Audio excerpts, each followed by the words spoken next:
All right, we are live. Here's the intro music.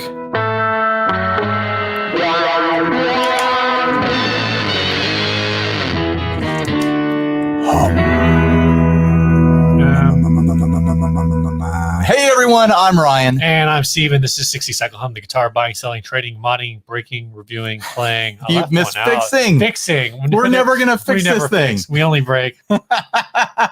Podcast. We're here in my mouth. We are a guitar podcast. Yeah. We're going to mix things up this week, maybe this year, and we're going to lead episodes with old news.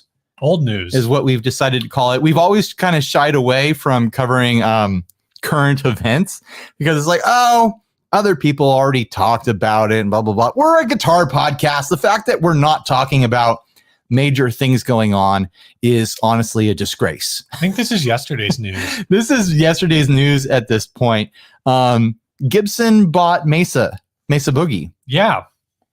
My original, my gut reaction to this was extremely negative. Yeah, well, I was like, why? What? Why? I read the news. I saw it pop up on every single Facebook group that I'm part of, which is thousands of groups, unfortunately. Oh my God. And my first reaction was to clench my fists and grind my teeth and just be like, oh, no. And then I remembered, I don't care about Mesa amps. I'm never gonna buy one. I don't really care about Gibson other than, the SG that I own. Maybe I'll have a Les Paul someday. I don't know, but I don't really care. I don't drool over Gibson and be like, oh, someday I'll have a Gibson. I don't really care. And I don't think they're gonna mess up Mesa as a brand. Like, what could they? It's Mesa. Like, what are they gonna do? So the one thing I will say, okay, I think there are potentially a lot of professionals. Like good reasons for this. Okay. Pro. What is that short for? I don't know. Productives. Progressive. Many progressive reasons. I like productive reasons. Yeah, when people say I want to make a list of pros and cons. What is con short for? Concepts? I don't know. Okay, we got a list of productions and concepts here. We're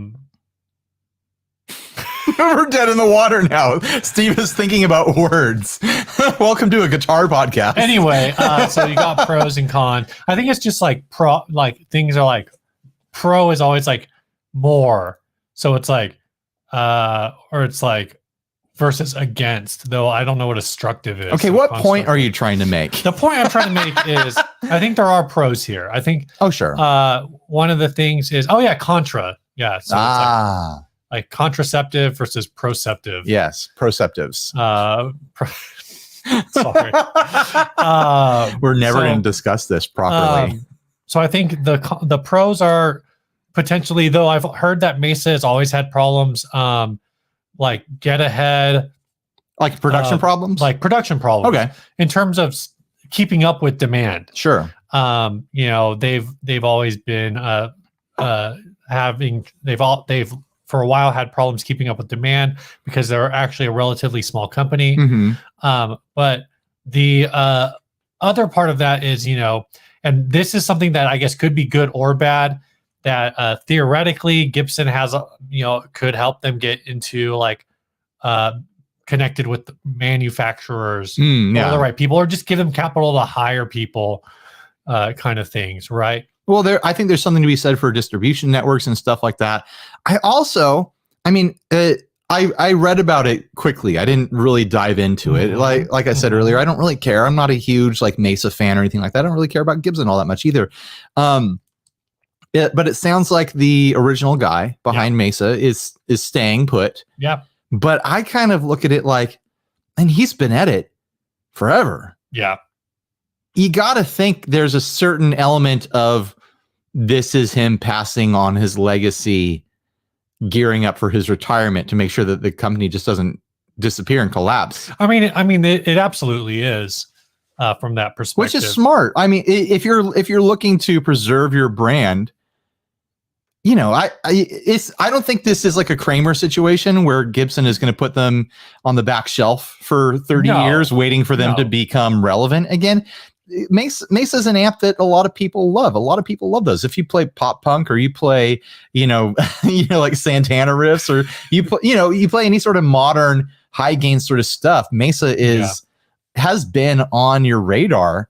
I don't think it's a bad thing for them to do, to buy it up. And I think it is going to preserve the legacy versus, the founder eventually saying, well, I've retired. Is there anyone around to keep this thing going? And then who knows, Yeah. The other side, the other potential pro here is, and a couple people, Time Lord Gaming called it out in the chat. I think so. I saw some other people call it out in the chat, is that this is going to put, somebody with some serious, a team with some serious like amp building experience in the Gibson umbrella. Right. And they mentioned in the articles that this is going to, that Mesa is going to become Gibson's custom amp shop. So if they need a custom amp for an artist or something like that, they'll be going to Mesa to have that done. And was it Gibson had the Gold Series amps? I remember like years ago.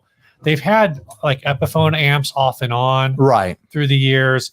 But I remember those cute little Epiphone amps. What I'd really like to see is them bring back the Gibson Skylark, like the Gibson like 60s amps. Those are really cool. That'd be nice. But do you think Mesa's, they could make anything. They don't have to make Mesa style amps. They're being bought into, a production setup, like we were mentioning earlier, and like a dealer network and things like that. So there will be room to expand that company if they want to. I don't know. We'll see. Or maybe they'll just absorb it and shut down Mesa. Who knows? Yeah. It'll only be Mesa for like 1 or 2 NAMs, and then they'll be, no, let's just make it all Gibson amps now. So one of the things that's interesting, actually, I was looking this up the other day. Sure. Because I kept hearing other people on YouTube. Other YouTubers? Refer to them as Mesa Boogie. Yeah. So I actually watched Randall Smith's video where he talks about like where does because there's Mesa Engineering, there's Boogie Amps, and then there's Mesa Boogie. Right. And apparently he went to basically to the patent office, his local county patent office or whatever. Or the original name of the company was supposed to be Marin Engineering. Mm-hmm. And the patent clerk was like, nope, already taken. And so he had some like other ideas that were kind of silly ideas. But the thing is at the time, like, because he was still doing like, I think like engine rebuilding, he was saying. And so he wanted to be taken seriously as a engineering firm in general. He didn't go with some of his sillier ideas, so he was just like Mesa, let's just go with Mesa. And so it's just like a throwaway, like this throwaway name. I think, but he did pronounce it as Mesa. He did pronounce it as Mesa, not Mesa. Mesa is what I've heard. So I've heard. I would accept Mesa, the very white people pronunciation, and Mesa, which is, you're trying to be bring in that Spanish there. That's fine too, but Mesa, I didn't understand, or Meza, because there's no Z there. There's no Z. Where's that Z? Show me that Z. Yeah, it's always funny to listen to like the guitar nerds talk about Mesa. Well, they're British. They right. We have a bunch of towns, but I live in a town in San Diego that has Mesa in the name. We got a ton of Mesas. We got a ton of Mesas around here, guys. We're dripping with Mesas. So I know how to say Mesa correctly. Anyway, that being said, the potential cons here, I know there are some people who are concerned.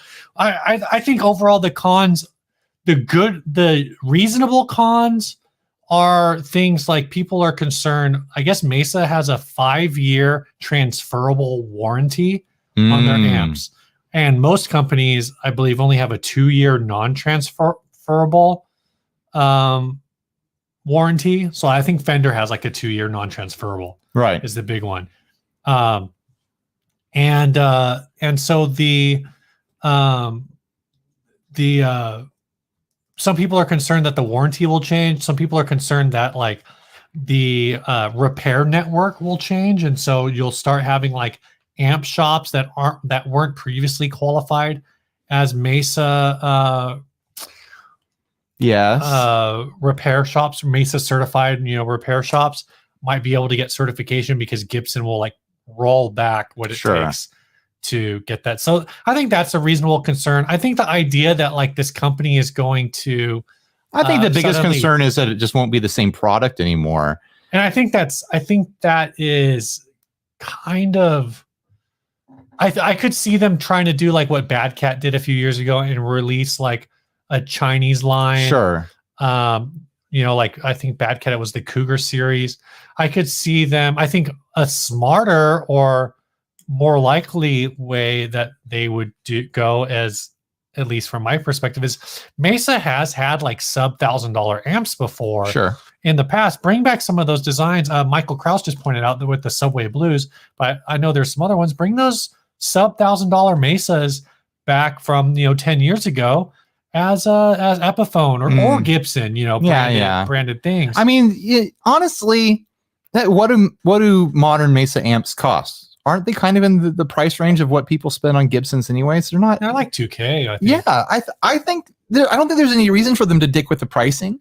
I don't think there's any reason for them to dick with the designs or the brand or anything like that. Just let it be what it is. If they want to do, Gibson styled collabs or whatever, like, oh, here's a Cherry Burst, dual rectifier or whatever, like, go for it, I guess. It's easy to be negative on Gibson. They're, a favorite punching bag of this industry just because they're one of the giants. And when they do perplexing things, it's like, that's, what are they doing? How dare they? Oh, Gibson's at it again. Yeah. I don't know. This seems like a fairly normal thing. It's a big thing to buy, an amp company that has such, like a consumer following. And it seems like, oh, how can this big company buy another big company? But that's business, man. Yeah. And like I said, like the guy running it, you can't run it forever. Yeah. Someone's pointed out in the chat earlier that Randall Smith is 75 years old. Yeah. And the thing that I was watching, I think he said he started the company in like 1970. If I was 75 years old, I wouldn't be selling my company to Gibson because I'm like, oh, I can't wait to have another decade here. Right. I'm like, okay, let's get this set up, and then I'm just going to go freaking relax. Well, like, I'm done. And they are retaining him. His title, I forget what his title is, but basically it sounds like he's just going to be the amp guy. He's just going to oversee the amps. And so it'll kind of be interesting to see where that goes. Somebody mentioned, I think it was Art Gerardo in the chat, asked, didn't Gibson just declare bankruptcy? And actually, this isn't an uncommon thing to see. I think I hear it on the radio all the time. Like if you file Chapter 11, then you can go buy a car right afterwards because it clears out your credit. I don't know the details of it, and I don't know the details of Gibson's, how they restructured that. But a lot of times there is that is there are certain bankruptcies which Gibson may or may not have done. I don't know their again, I don't know what they're doing the hands thing a lot tonight. Steve is talking with his hands on our podcast. But a lot of times these things do allow for that, where it's like it allows you to restructure, get rid of bad debt. Mm-hmm. And then basically they go like, oh, they've probably had a good couple of years since getting rid of Henry J. Right. Regardless of, whether or not Play Authentic was a huge joke that you made fun of on your podcast channel a bunch. But it seems like they've had a pretty good years. They've had a couple back-to-back, like pretty interesting NAMs. Sure. Particularly like the Epiphone stuff they rolled out in 2020 was really solid. With this going on, like I was remembering back, previous NAMs were like the Gibson booth had very few guitars going on, but it was like, hey, look at these record players. Yeah. We bought a record player company. Hey, check out these studio monitors. We made Gibson studio monitors, where they were doing the wrong thing. Yeah. They were buying out consumer electronic companies that had nothing to do with Gibson, with their legacy as being a guitar brand, with being a music instrument brand. And it was just a huge head scratcher. At least this makes sense conceptually. Yeah, and I think so. I think that's kind of where that money, that bounce back comes back. They get it, and then the other side of it is that this aside from, I guess there is a potential that they run Mesa into the ground, but more likely, like, Mesa's been presumably profitable. Gibson, maybe they're profitable, maybe they're not. I can't say. The fact that Gibson hasn't run themselves into the ground through all those Henry J years, like, you can complain about, JT and his leather coat or whatever his name is now, JC, and Mark Ignacy or whatever. Yeah. But I heard Caesar's a real douche. But you know what? I feel like they've righted the ship. They do stuff that's laughable sometimes, but at least they're being a guitar company now. Yeah. And they're making stuff that looks like it makes sense, that looks like the stuff that people actually want to buy from them versus, the crazy, wacky stuff that Henry was coming up with.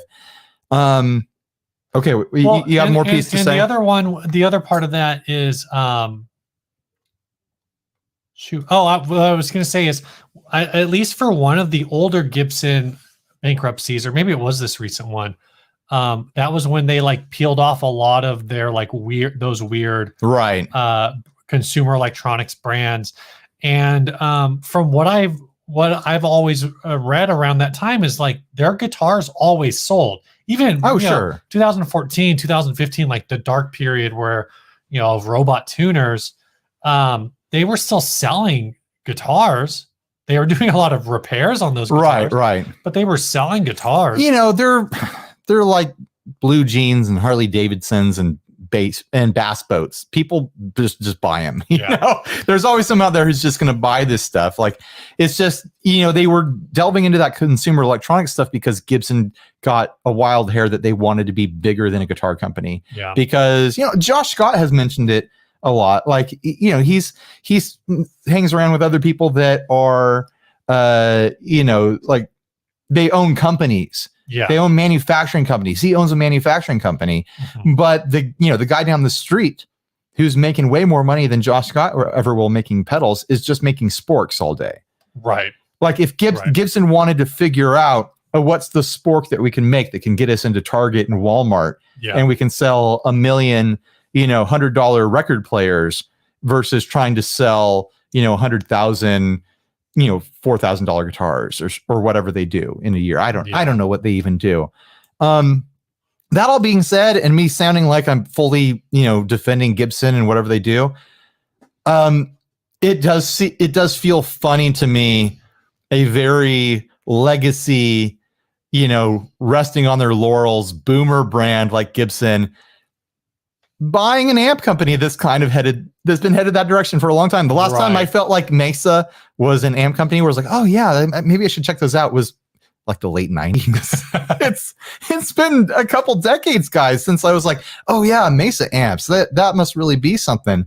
So maybe that makes them a perfect fit for Gibson now that they're transitioning into the legacy years of their life. I don't know. What do you guys think? You guys, just throw it in the comments. Do you think that Mesa is headed to being a legacy brand, or do you think that they'll have any like new hot stuff to bring to the market? I think it's going to be hard. I mean, where do you go from a triple rectifier? You can't have a quad rectifier, right? Why not? There's not the market. The market won't even support it. The market will not support a quad rectifier. What about what if they just skip the quad, a quintifier, and go to the quintuple rectifier? A sextuple. Now we got something. A sextuple rectifier. But I mean, they make other amps. Yeah, they do. They've got a reputation as a high gain amp company, but they make other amps. They make clean platforms. They make classy amps and stuff like that. I don't know, there might be something there. We'll see. And I think, again, it's tough when it's been kind of like a one-man show, or at least the perception of a one-man show like that. But, Marshall's had some weird missteps, but just because Jim Marshall is gone doesn't mean they like just vanished, and my voice is just being super weird. I believe in you, Steve. You can do it. I don't think that if you have the right principles in place and you select the right people, whether it's in the family or out, I mean, you think about out companies who have stayed in the family, like Ernie Ball. Mm-hmm. Ernie Ball's been around forever. They're on at least the second, third generation of Ball ownership, maybe more. And the thing that they all have in common is they're all assholes, right? Right. Well, we locally we see that with Kiesel Carvin. Yeah. Kiesel was the original name of the brand. Then they shifted to being Carvin, and the original version of Kiesel Carvin has existed since the 30s, the 40s, or something like that. Yeah. And now we're on the third or fourth generation of Kiesels making guitars, and there's, you know, family dramas and stuff like that going on. Mm-hmm. And it's a different style of guitar being made now than was made even 10 years ago, even 20 years ago, definitely 50, 60 years ago, because they used to make some wild, like, like country, like Mosrite-ish, funky Bakersfield country style stuff. Go look up vintage Carvins. It'll trip you out. They had some wild things in their catalog. So that's my take as a vintage Gibson owner and not a Mesa owner. That's a weird thing to say. That is actually like factually accurate. That you are a vintage Gibson owner. I think my Gibson is like a 93. Is that vintage? They only now? Made those. Oh, it's always been 25 years, right? Damn, we old. We are old now. That's all I got. But guys, hit us up in the chat if you think this is all going to trash. Oh, I wanted to throw this out. A lot of people have been bringing up Trace Elliott.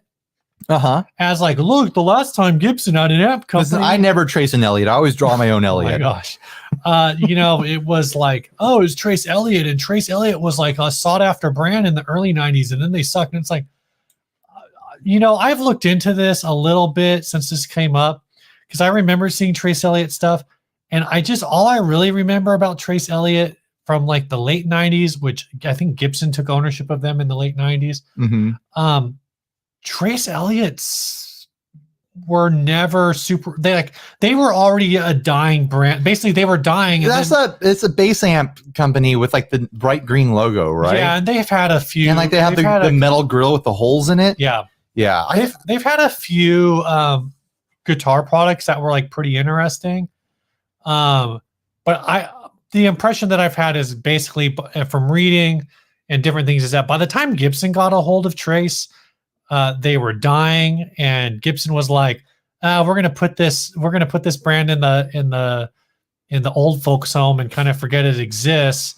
And then PV bought the old folks home and killed it. And actually Trace Elliott still exists. Right.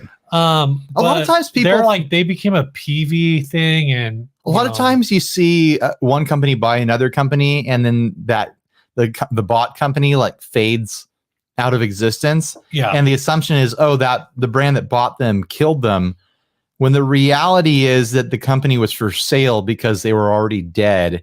And so the buying company bought them to absorb equipment, machinery, trademarks, things like that. And the plan was never to try to revitalize them. It was a garage sale, basically. Yeah. John Cusack of Cusack Music, he's always on the hunt for brands that are on the outs, and he makes offers on them and stuff like that. You think John Cusack could buy Mesa now from Gibson? Hey, Gibson. Hell if I know. If Mesa doesn't work out for you, John Cusack will step in. Oh my gosh. And buy him up. Here's the thing. Somebody mentioned, I've seen this mentioned a lot too. Tim Jenkins mentioned it's not going to go well. Just look at Kramer. Kramer was bought by Gibson in 2005. By the time 2005 rolled around, Kramer was already done. Kramer was long dead by 2005. Yeah.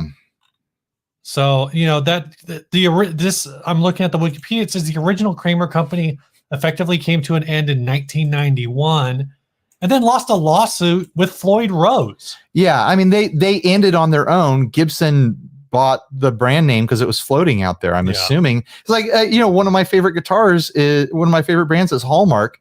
That brand was snatched up and bought by Bob Shade, and it hadn't been active. He bought the trademark. Same thing with Dan Electro. That trademark hadn't been active. He just bought the trademark. I was like, hey, this is available. He saw it like in the classifieds or something. And he's like, I'll buy this up. I'll rebuild this brand. Yeah, and that's a tough thing, and sometimes I don't know. You have brands like when friggin' Guitar Center bought the acoustic brand. Yeah, like, and they kind of just haven't done a lot with it because they just wanted a logo that some old people might recognize. And people who weren't around, it doesn't even make sense to them because it's like, no, why are all these electric guitar amps called acoustic? Yeah.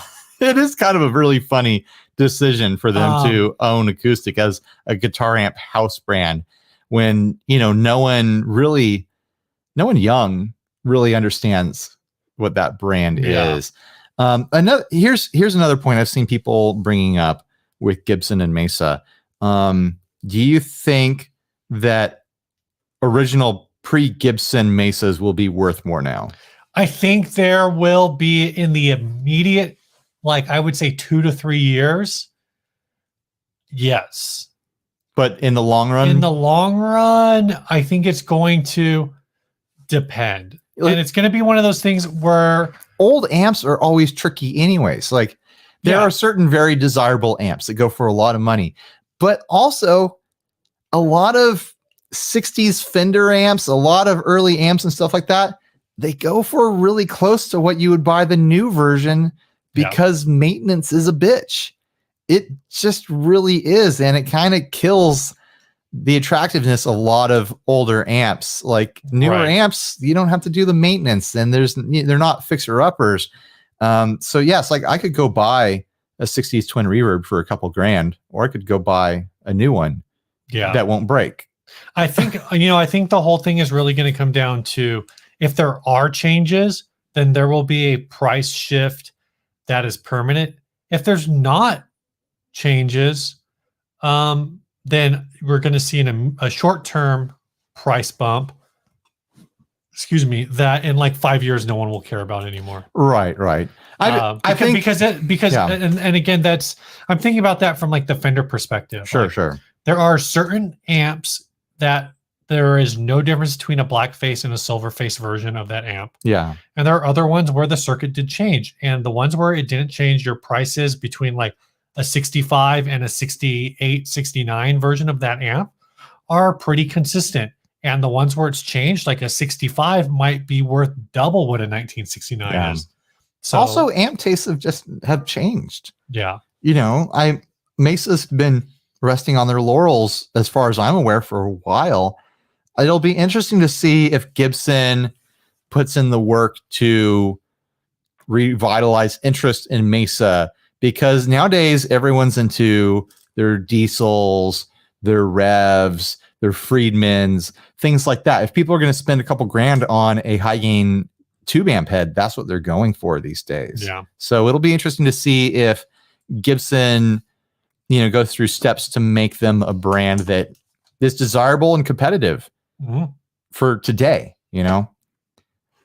Wow, we really opened up with a topic, didn't we? Almost half an hour. First ad. This first ad was sent by Jason Welch. Yeah. This is a big amp. It's a big amp with lots and lots of headroom.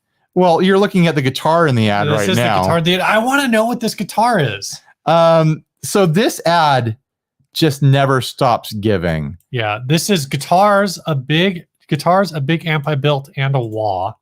Should I update the computer right now, or should I do it? Remind me tomorrow. Do it right now, Ryan. Yeah, there's almost no information on this listing. They are sold separately or all together for $600. So you can buy all of this together for $600. First of all, this guitar would have made it on the show without any problem, without the rest of this ad. Look at this. What is it though? It looks like some sort of some sort of semi-hollow situation. It looks like a Charvel. It looks like if Charvel made a 335 style. It honestly could be anything these days. It has an interesting like German carve around the edge. So that could help people identify it if they're trying to figure it out. I'm almost getting a kit vibe off of this. This could be a kit semi-hollow. There's something about the tailpiece that's telling me that. Or it could be like a groat or something like that. But this extensive cutting away of the top, like it's got F-holes, but then they cut away more wood around the F-holes, like isolating the knobs and the switch and the jack into like this kind of scaffolding of slight bits of wood holding it all together. I can see where they were going with it, but I seriously worry about the structural integrity of it. I'm sure it was done on purpose, but I'd like to imagine. No, this was not done on accident. This is very intentional. I'm saying I'm sure it was all done on purpose from the beginning. But I want to believe that this is a person who wasn't happy with the pickups that he had or she had. I see where you're going. And it was like, oh, I want to swap this out, but this is just like this whole fishing line thing is so much work. What if I just cut everything up? Yeah, this makes your pickup swap and your electronics work a lot easier on the semi-hollow. People do that, but usually they do it by beveling out the back and creating a control cavity. But so this guitar is bonkers. But you can buy it with everything else in the ad for $600. Yeah. There's another guitar. There's a Crybaby, and there is. Well, go to that second guitar. That second guitar is a Kramer. Is that a Kramer? I think. Doesn't that say Kramer on the headstock? Oh, I can't tell what it says on that headstock. But it is some sort of Floyd Rose single cut, less polished sort of thing. I don't think maybe it is a Kramer. I don't know. Maybe it's one of those early 2000s Music Yo Kramers where they were that's what I was thinking. Slamming Floyd Roses onto everything. But this amp. Look at this amplifier. We shouldn't be talking about anything. Everything else on this ad is interesting, but this amp in air quotes. Amp. It reminds me of when I was a teen and I had a job at a grocery store. That's an $800 Kramer. What? Oh, $549. It was $799. It honestly doesn't look like it's in bad condition. I think that's the thing that makes this ad worth it. $600 and you get that, and the rest, I do not know. You might still be throwing your money away. Just buy the guitar. This is okay. This guy wants $600. This amp is both something I'm interested in. Okay, I didn't get to finish my story. Oh, yeah, finish your story. So, working at the grocery store, there was a stoner kid that I would work with, and he found that I play electric guitar. And he's like, "Hey, man, you know what you should do?" It's like, "No, what should I do?" You should connect your guitar amp to a subwoofer. And he brought this up multiple times to me. He was really hot on this idea. And it's like, I think maybe if I was a bass guitarist, that would make sense. But for regular guitar, I don't think that really makes sense. It was probably built by that guy. It is all audio, like automotive audio components stitched together into some kind of amp situation. It almost looks like it's trying to be the amp from Back to the Future. It kind of, yeah. With a giant aluminum cones. But holy hell, what's going on here? It's 2 amps, I think. Yeah, so the GA20, that's just a guitar amp. I actually just found one on eBay that was the original one, not just this chopped up head, that for $45. It's like one of those practice amps that you buy at Music Central. The side amp, I don't know what that is. I don't know what that thing hanging off the side is. I just don't know. I'm trying to get these comments down. It makes it tricky. I'll see if I can zoom in. No, you can't. It says lead series. You can't read the descriptions on the controls. Hold on, go up to, just scroll up to. It won't let me do that. Well. Here, I can do it over here. It says G20. Is that a G? I see a Q. That might be a Q20.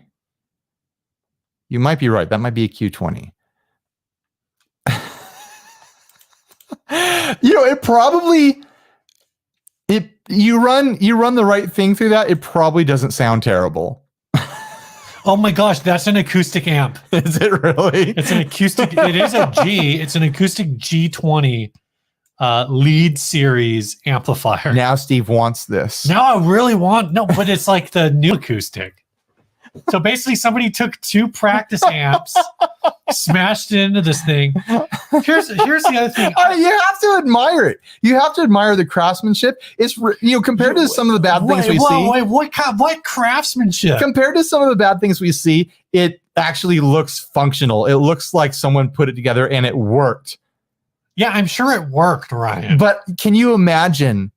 If this had been local, when we were doing the Park Gallery, that all ages venue, like someone would have showed up with this and we would have been flabbergasted by it. And it would have been the loudest show of our life. Okay, so here's the thing. And this is actually one where I would... Art just said, that's a Gibson / Mesa amp. Lots of Gibson jokes coming in hot. That's a leaked Gibson Mesa prototype. Seriously, audio podcast listeners, go look at the pictures of this. It is a giant trunk inhabiting gray acoustic cloth wrapped subwoofer cab. It looks huge. It's next to a bed and it's like twice as tall as the bed with an amp bolted to the side of it, and then another amp chassis, like screwed into the midst of it. So here's the between the two speakers. Here's the thing with all of this, right? So these are recommended 100 to 200 watts. The speakers? Yeah. This is a recommended amp power 100, 200 watts. They have a pretty wide frequency response. But the sensitivity on these speakers, well, I don't know in these exact speakers, but similar ones, they're only like 86, 87 dBs of sensitivity, like in terms of sensitivity. That's why, people build these car stereo systems with like this super booming bass, and they're like, I've got 1,000 watts. Right. And it's like, dude, if you put 1,000 watts of bass through a proper bass speaker, you would kill people. But Flesh would fall from the bone. But you put 1,000 watts through this and you're like, listen to my car fall apart. Right. And it's more about moving just a big chunk of air than actually transmitting audio signal. Because they're actually like, because I wanted to do this when I was a teen, and I had people telling me. Grant just asked, or Karen Big Ear asked, why doesn't the bed have sheets? If you have this amp in your room, you would shit the bed every night. Oh my gosh. They just lay down a tarp every night because you cannot sleep in the bed next to this amp without just soiling it every single night. Sorry, interrupted your thought, whatever it was. No, it's a thing where I was actually told, like when I was a kid, because I wanted to do this because these speakers aren't super expensive. I was like, oh, could I just drop one of these? Actually, I was thinking about like dropping up one of those speakers in the crate. And like literally everyone I talked to was like, no, there's like, you get no volume out of these. Dak Crowell just said, oh, holy crap, it's a Fever amp in the middle of the cab. Quality Pro Walmart amp. There you go. So some sort of Walmart brand amplifier. I bet this whole thing came from Walmart. I bet the subwoofer cab and the speakers came from Walmart in the automotive section. All right, so let's go to the wall. This person, I know like the mental process that goes into this. It comes from being a broke teenager and being like, I really need like 100-watt amp for my band. My drummer says I need 100 watts to get over. But this is each one of these is only 20 watts. Well, you put them together and it's 40, Steve. Oh, okay. I don't think it works that way. And the kid's like, I don't have money to buy a loud guitar amp. Oh, but I can buy this pile of junk from Walmart and fashion it together. You know what this is for? What? They're selling 2 guitars. Right. There's 2 amps here. This is a band in a box. It's a band in a box, and you get the wah pedal. Only one of you gets to wah. You get to share the wah. It's down here in the little corner. Oh, you didn't take a picture? I didn't because it was. They didn't even take a picture of their own wah. They didn't take a picture of their own wah. It's a product shot. Yeah. At $600. Is it bad that like I kind of want to check this out? At $600, at least you would be hitting a little bit even with that black Kramer, which doesn't look terrible, and I bet it probably plays fun. I mean, those Kramers are probably only like $250, $300 on the used market. Sure. I don't know what that I would drive thing is. I would drive across town to check this out, to play it, not to buy it. I'm like, I just want to see it. I want to experience this. I don't want to buy it. I just want to. You charge me an admission ticket to spend 5 minutes with it, and my curiosity will be quenched. Oh my goodness, this is off the rails. You want to do an sponsorship? This week's first sponsor is Chase Plus Audio. Boom. They teased that there's something crazy coming out 2021. We don't know. We don't know what it is. We don't know what it is. They haven't told us anything. Ryan already has one. But if they're saying it's crazy, I don't have it. I I have no idea. If they're saying it's crazy, then that means that it's gonna be at least on par, if not crazier, than the last two things they put out. The Automatone stuff. How does it get crazier than this? Okay. I don't know. Okay, it's an Automatone, but it's built into like a 32-channel Mackie board. It's the Preamp Mark II. It's the CXM 1978, and then it's like a third new Automatone series, but they're all put together in a single board that's like this big. Here's what it's going to be. I'm about to bust open this leak wide open, guys. Automatone, but it's a tuner. It's a polyphonic tuner. Each one of the sliders represents a string, and if it goes out, the slider moves up a little bit or it goes down a little bit, and you're trying to get them all in the middle, and they just move automatically. Chase Bliss Automatone tuner. Keep an eye out for it. Who's it going to be collabed with? It's going to be a collab with Boss, makers of the. No, it's going to be a collab with Peterson. Peterson. It's going to be the Peterson slider Mark II Automatone tuner by Chase Bliss Audio, and man, it is going to be market disrupting. So keep an eye out for that. Huge thanks once again, despite all our nonsense, to Chase Bliss Audio for sponsoring this podcast. Go check them out. Thanks, Joel. Thank you. All right, this next ad was sent by. No, we got to do what's new, man. Oh, I didn't put a thing in my. We're space 40 minutes into new. we changed the order of the episode. We still have to do what's new. All right, what's new, Ryan? Well, I've orchestrated a trade that I was not expecting. I've had a pedal up on Reverb for a while now. I'm not going to say which one. And someone wrote me like, hey, can we do a trade? And I just think the process is interesting. The process is my what's new. It's like, you know what? I will take that trade. It is for a Jackson audio pedal. I forget which one of their drive pedals. I will take that trade. They offered to pay the difference because my pedal was listed a little higher than theirs. Why will you not say what this is? It's the gray channel, the two-sided 250 sort of thing. So anyways, I took the trade. The guy was the gray matter. The gray matter. That's the it. gray channels that you're. That's right. That's right. The gray matter.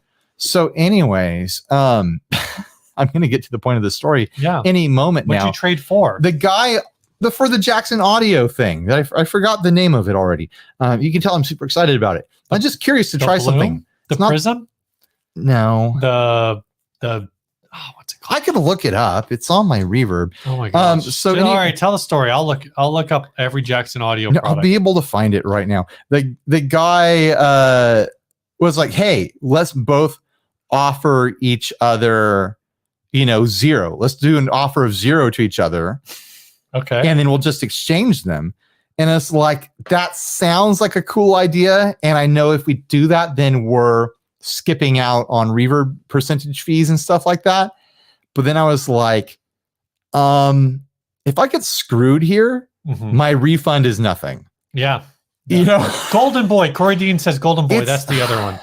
Let me find which one it is. Purchases. Jackson Audio Broken Arrow. Oh, Broken Arrow. Broken Arrow. Broken Arrow. I keep saying that. Broken Arrow. So anyways, I told the guy, and the other downside is that sucks for the manufacturer to have something on a record that's sold used for 0. Yeah, we only do that when we're trying to screw brands. Yeah, when we're trying to exact revenge on crappy people, that's what we do, right? Yeah. We just pass a pedal back and forth amongst each other for $0. Where is that pedal anyway? I don't know. We didn't actually do that. So anyways, actually it only happened once, and the lowest grade gets thrown out is what I figured out. So it probably wouldn't matter, but still it felt crappy. So I decided hey, let's just do our selling prices, keep it all square, keep it all fair, even though technically that means we're out some money. I just feel better about it. What do you think of that transaction, Steve? You think I did the right thing? Fine. You probably did that. I mean, I don't. So what did you just bought each other's things? Yeah, we just bought each other's things. We agreed to just buy each other's things. Oh, okay. And it's that's fine. If I backed out and was like, oh, gotcha, the person would be like, well, then I'm backing out too. There's no way to scam someone that way. You go through the proper channels.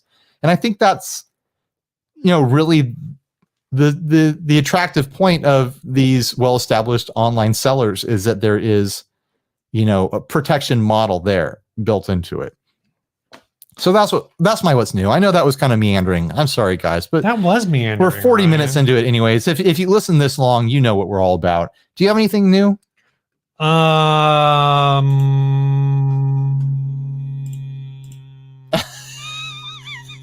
This is going to take all night. Steve is searching for his what's new. No. Okay, next ad. This was sent to us by Jason Fuzzmonger. And my Sweetwater Black Friday purchase finally shipped. What did you get? I bought the JBL Bluetooth speaker. Good for you. Finally Steve. Shipped. Finally. Oh, and I bought a Rare Buzzer Effects shirt. The below average guitar shirt. Oh, you got one of those? Yeah, I bought one. It's on its way. So this ad was sent to us by Jason Fuzzmonger and a few other people. We got a couple of them in our inbox. And so if you send it and I'm not giving you credit, I'm sorry. But this is for a solid wood coffin. Trade for high-end guitar. I have an extra coffin on my hands due to misdiagnosis. Oi, it fits 6'2" and is solid mahogany. If you know coffins, you know what this is worth. I am looking to trade for a high-end guitar, preferably a PRS, but a Gibson might do. No lowball offers. Email for more pics and details. My gut reaction is this has to be a joke. It's got to be a joke. You don't think that's real? It's pretty dark. No one buys their own coffin. If you have a diagnosis of like a terminal illness, you probably do. I think you let your family take care of the details. I don't think you go out and buy your own coffin. Also, is that what coffins actually look like these days? It looks like it could. It looks homemade. Well, maybe he bought it from maybe it's a local craftsman. Bespoke. It's a bespoke coffin. I mean, coffins are expensive. We know coffins are expensive. Mm-hmm. I always hear about that. Like, don't die. It's too expensive. So that's why I stay alive. Oh, that's why. That's why, because it's too expensive to die. And I totally believe that they're worth PRS and Gibson money. Yeah. Or more. I've shopped coffins on Costco and it's like $2,000 to start. Think about the target market here. Think about the potential buyer. It's someone who has a really nice guitar but thinks they're going to die. It's like, oh yeah, I could use a coffin. I'm about to die. I'm not going to use the guitar when I'm dead. I'll be using the coffin though. Maybe you have a nice guitar and somebody else died. Michael Krause points out, I like how it says an extra coffin, as if he has more than one coffin on hand. I had a couple. This is the extra one. We didn't end up using it. Oh boy, that feels dark. Also, he doesn't say it's his. It just says that he has an extra one. It was a mixed diagnosis for someone else. Yeah, it could be somebody else's misdiagnosis. Okay, this is a story unfolding here. This is a story all about how my coffin trade got turned upside down. No, this guy is related to someone. Sky says, guys, it's just a goth. It's Richmond. Just a goth.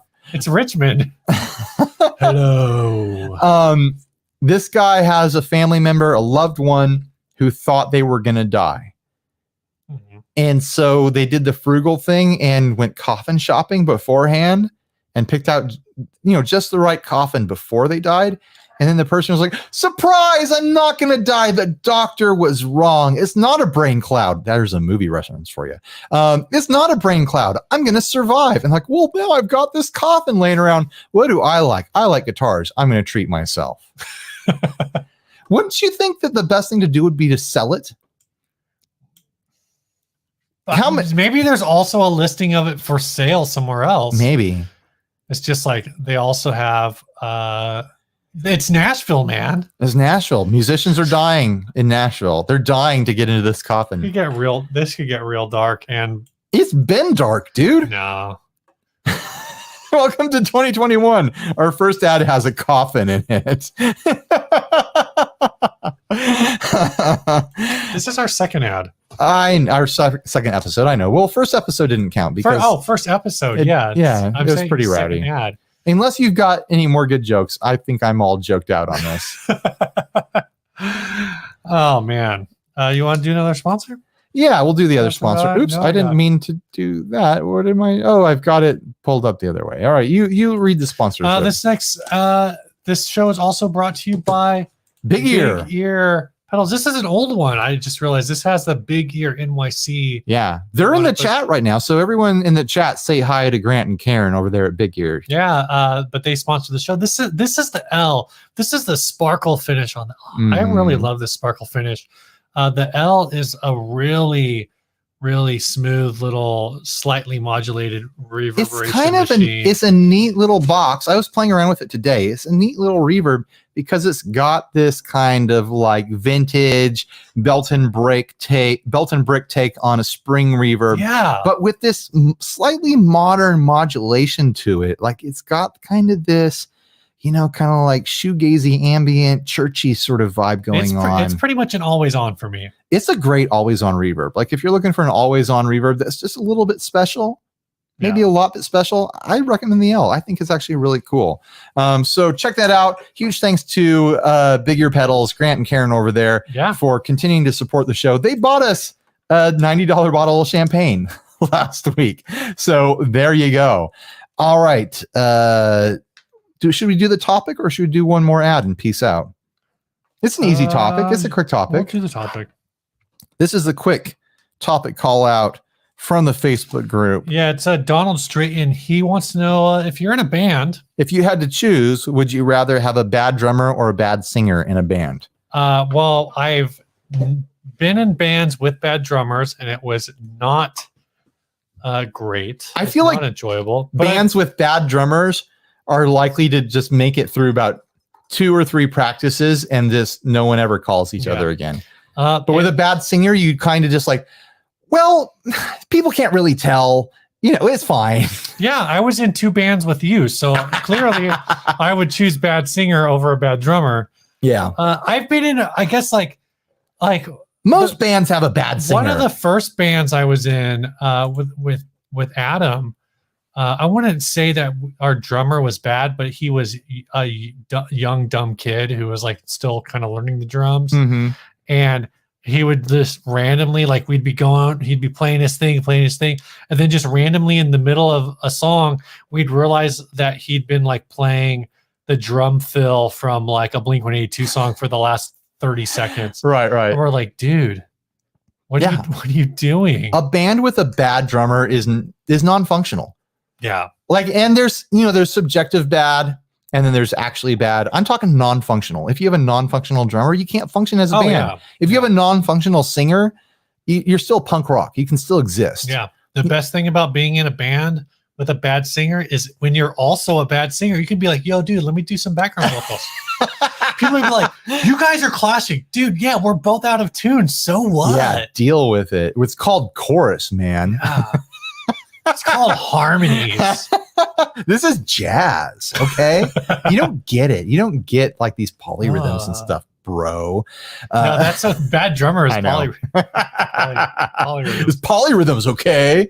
I don't think I would be able to stick with a band now that had a bad drummer. There's a neighbor of mine has a band that rehearses every now and then, like on Saturdays. It's like a cover band. Mm-hmm.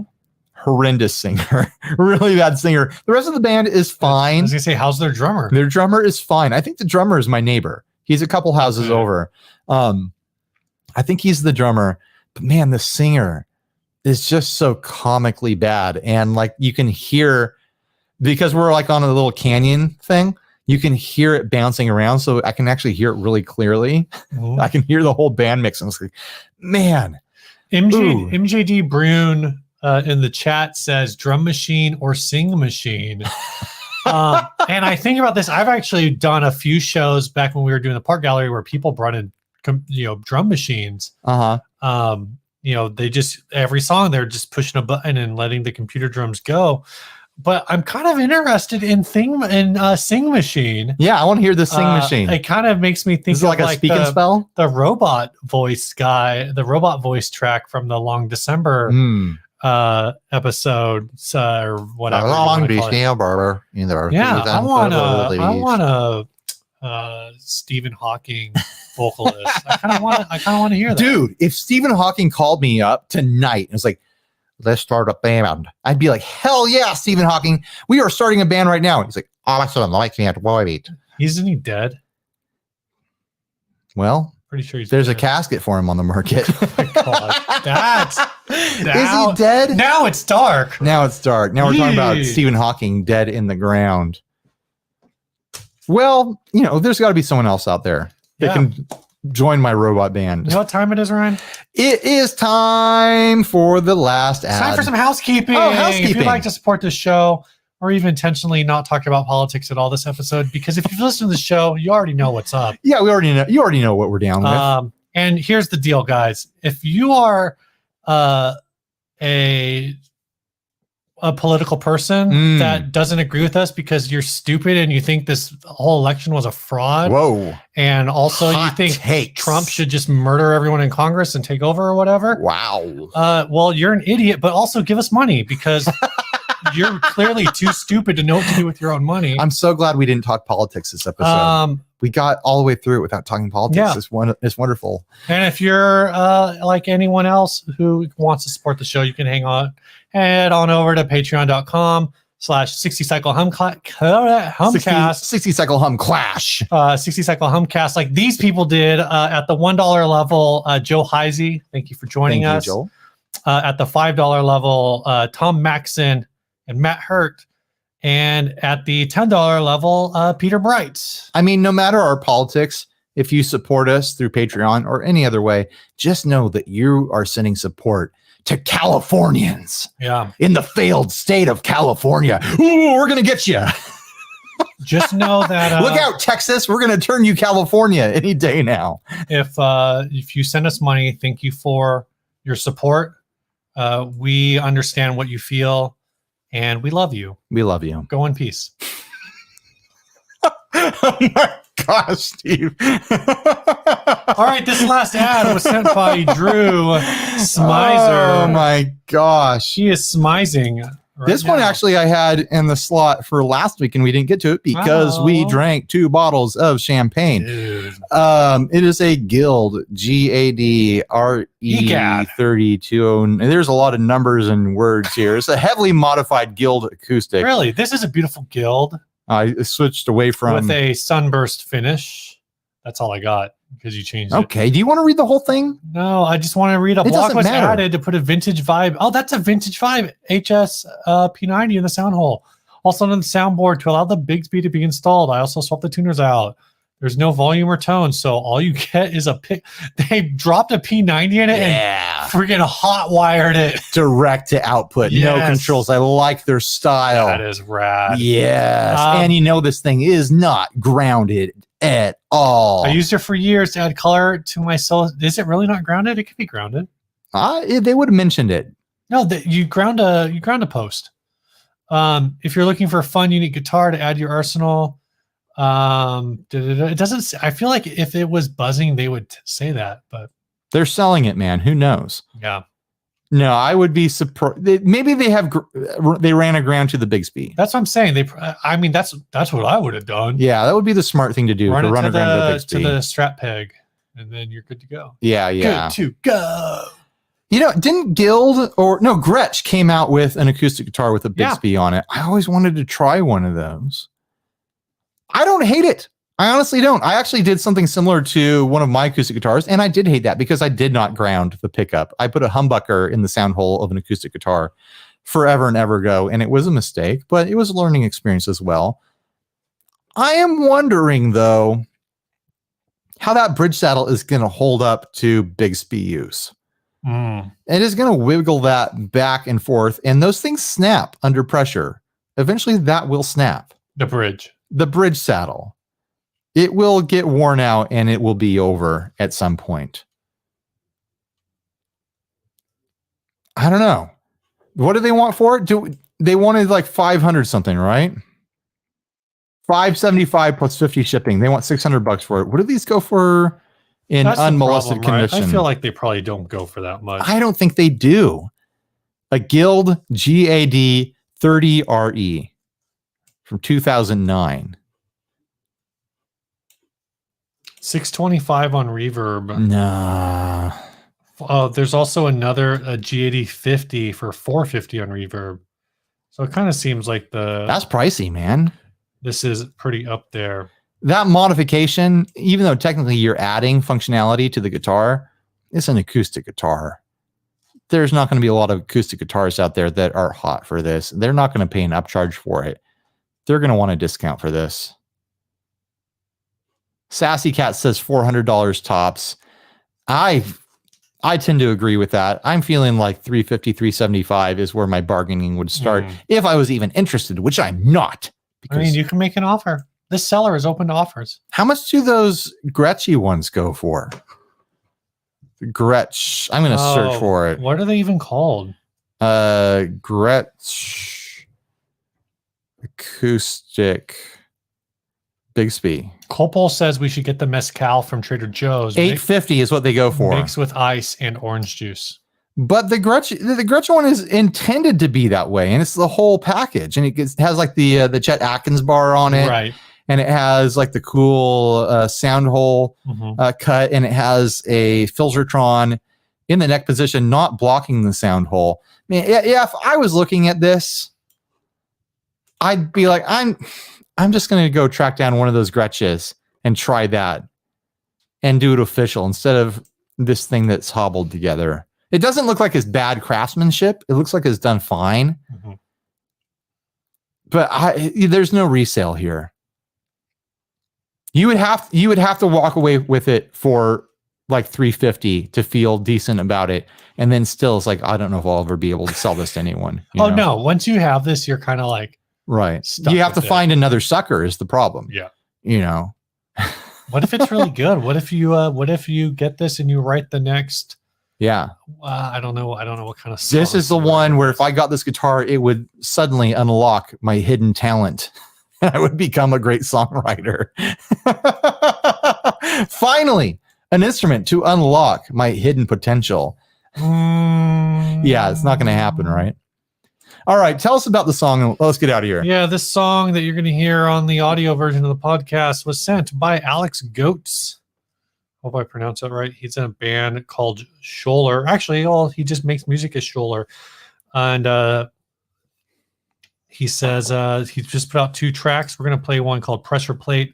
He says they're both jangly post-punk, fast and riffy with an emphasis on clean chorus guitar and bass parts, mainly from an Old Boss CE2 and a Squier VM Jazzmaster. Hope you enjoy them. And there's we're going to play the song. Yeah. Well, everyone watching the YouTube version, we don't have the song in here. Those of you in the audio podcast world, enjoy it. And video people, go click on the podcast Monday morning and check out the audio